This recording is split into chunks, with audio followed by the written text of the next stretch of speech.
Hi everyone, Alice Psych here. I have a video today for you that I've entitled Traditional Masculinity, Role, and Suicide. This is for informational purposes only. I've taken the information from a research article entitled Status Loss Due to COVID-19, Traditional Masculinity and Their Association with Recent Suicide Attempts and Suicidal Ideation. This is from 2022. I got this from APA PsychNet. Um, so I'm going to go over the information, and of course I'm going to give my take on it as well. So if you want the unfiltered version, you can go directly um, to the research article.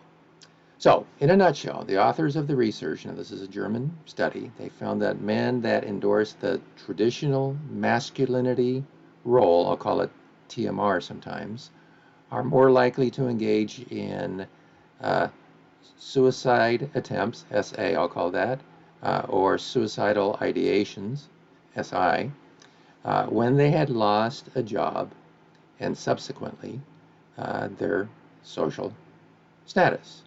Okay.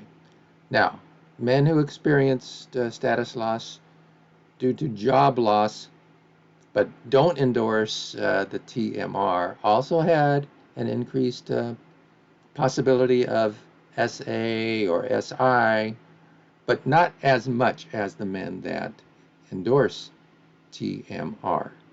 Okay, so how is TMR defined? Okay, traditional masculinity ideologies are characterized by dominance, pursuit of status, primacy of work, and self-reliance. Okay. Involuntary job loss directly conflicts with the rigid male role norm of pursuit of status, resulting in the potential for heightened feelings of shame, guilt, failure, and overall subordinate status. Okay. So, social studies rooted in the work role, which for many men offers purpose, offers routine, and reinforces the positively connoted role of provider and protector, is essential to masculine identity as well as control over their own environment and work. So my take, it's basically sounds as if you have a rigid mindset, and I've talked about mindsets in other videos, but if you have a rigid mindset, it has to be this way, all or none, black or white, whatever, and something happens to bring that particular mindset, the mindset and belief into question, you're not going to have any room to move psychologically. Okay, a more flexible mindset gives you wiggle room, so to speak. So if I look at this from like a RET, a rational emotive therapy perspective, a la Albert Ellis, I would look at my musts. For instance, sometimes if we have a rigid mindset, we have musts. I must be dominant, I must be self-reliant, I must be the protector, I must be the provider. Sometimes we use words that are like awfulizing and catastrophizing.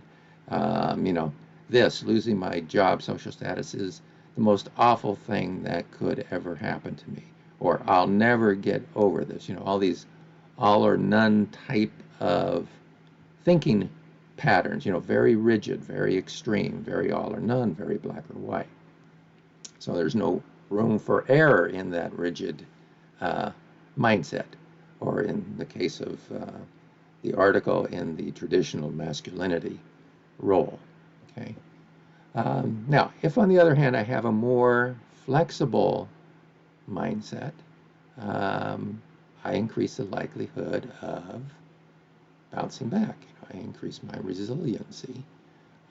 So it might sound something more like, I'd like to be the provider, but sometimes there are bumps in the road. I don't expect my career to be without ups and downs. Okay. I sure don't like losing my job, but I can find something else, even if it's in another area, until I can get back into what I usually do. Okay, so there's flexibility there. There's room to move psychologically. Okay, sometimes things are out of my control, like job loss during COVID-19. That doesn't mean I'm a failure. Okay, so to use an old metaphor, sometimes it's better to be a palm tree, something that bends, instead of a mighty oak that's real rigid, but winds can uproot it. I've got to be able to roll with the punches, so to speak. So basically, what is your mindset?